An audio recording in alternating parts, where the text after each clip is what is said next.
ময়মনসিংহের এক স্কুলের মধ্য থেকে এক কুলাঙ্গার আমার নবীকে নিয়ে গালিগালাজ করেছে।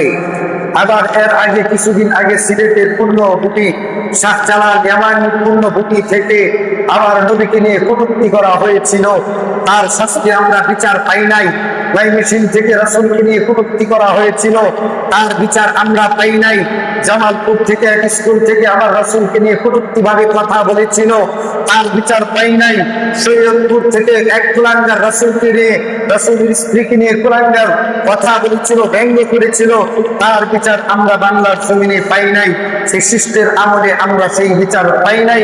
কিন্তু এখন আমাদের মাঝে যে খালেদা জিয়া, ওনার যে সন্তান তিনি তারেক রহমান এসেছেন, সেই ক্ষেত্রে আমাদের পার্লামেন্ট থেকে, আমাদের পক্ষ থেকে, মুসলমান জাতির পক্ষ থেকে পীরজাদা হাজী শরীয়তুল্লাহ বংশধরের মানুষ পীরজাদা হানজালা শাহ বলেছেন যে আমাদের বাংলাদেশের মুসলমানদের ভিতর থেকে যদি সাপ্তাহিকভাবে একবার নামাজ পড়ে, যদি 5 ওয়াক্ত নামাজগুলো সঠিকভাবে আদায় না করে, কিন্তু এর মধ্য থেকে আমার রাসূলকে নিয়ে, আমার রাসূলের পরিবার নিয়ে, ইসলামকে নিয়ে, কোরআনকে নিয়ে, ধর্মকে নিয়ে যদি ব্যঙ্গ করা হয়, তাহলে আমার সেই মুসলমানের সেই যুবক, সেই বৃদ্ধ যে নাকি 5 ওয়াক্ত নামাজ সঠিকভাবে পড়েও নাই, সেও দাঁড়িয়ে যায় আমার নবীর বিরুদ্ধে কেন কথা বলা হইল?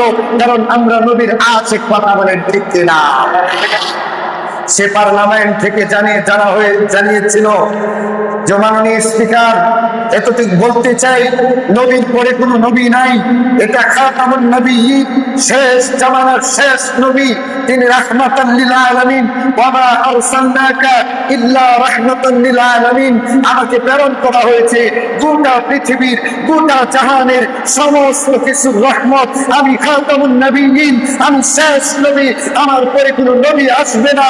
সুতরাং আজকে যারা পার্লামেন্ট থেকে সুযোগ নিয়ে এ রাষ্ট্রের দেশ থেকে নিয়ে বলতেছে মির্জা গোলাম আহমদ কাদিয়ানী শেষ নবী, আমার নবীকে নবী মানে না, তারা একভাবে সংসদ থেকে একটা ঘোষণা, স্বৈরাচারের সময় হয় নাই, এখন খালেদার আমলে যেন এটা হয়, বিএনপির আমলে যেটা এটা হয়, যে আমার নবীর পরে কোন নবী নাই, এটা রাষ্ট্রীয়ভাবে ঘোষণা চাই। কথা বলেন ঠিক কিনা? নবীর পরে কোন নবী নাই। আমরা মাঠে মাঠে কাজ করি, কিন্তু মুসলমান বুঝে নাই। এর মধ্য থেকে আমাদের বাংলাদেশ খেলাফত মজলিস থেকে এবং জামাত ইসলাম থেকে, 11 দলীয় জোট থেকে আমাদের 2 জন আলেম সে সংসদে প্রবেশ করেছে। এর মধ্যে একটা হলো পীরজাদা হানজালা, আর একটা হইল শাপলা কলি হাসনাত আব্দুল্লাহ, যাকে দেখলে পুরা সংসদ পর্যন্ত কাঁপতে থাকে। কথা বলেন ঠিক?